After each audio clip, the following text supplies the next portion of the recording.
look, I'd say we're more than open to walking away. The president's supposed to talk to President Putin of Russia and President Zelensky as well, and I'm sure he'll talk to a number of world leaders today because he always does that. But look, the president's been very clear. This is not the United States is not going to spin its wheels here. We want to see outcomes.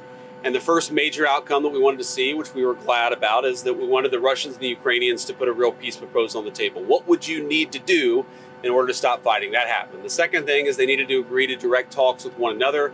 These sides hadn't talked in years. We thought that was a disgrace. That has now happened. But now, the talks have been proceeding for a little while. We realize there's a bit of an impasse here. And I think the president's going to say to President Putin, look, are you serious? Are you real about this? Because the proposal from the United States has always been, look, there are a lot of economic benefits to thawing relations between Russia and the rest of the world, but you're not going to get those benefits if you keep on killing a lot of innocent people. So if you're willing to stop the killing, the United States is willing to be a partner for peace. That's been the proposal to the Russians, to the Ukrainians, and frankly, to nations and other hotspots around the world.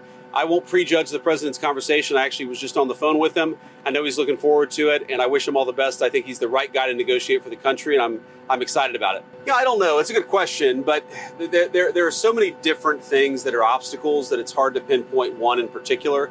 Look, I think one open question is Vladimir Putin serious about negotiating peace, right? He has made some concessions. He has taken some serious steps in these conversations, but we feel like, we're at a point where we're hitting an impasse, and that's why the president is talking to him on the phone. I think, honestly, that President Putin, he doesn't quite know how to get out of the war. If you think about this, he's got 1 million men under arms. He's re-engineered his entire economy. What used to be manufacturing facilities making, products for people to use in their civilian life, they're now making tank shells and artillery shells and drones.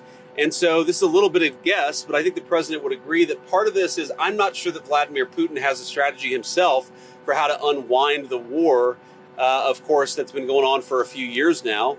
And I think there's also just a little bit of, look, there's fundamental mistrust between Russia and the West. It's one of the things the president thinks is frankly stupid, that we should be able to move beyond the mistakes that have been made in the past. But that takes two to tango. I know the president's willing to do that, but if Russia's not willing to do that, then we're eventually just going to have to say, this is not our war. It's Joe Biden's war. It's Vladimir Putin's war. It's not our war. We're going to try to end it, but if we can't end it, we're eventually going to say, you know what, that was worth a try, but we're not doing it anymore.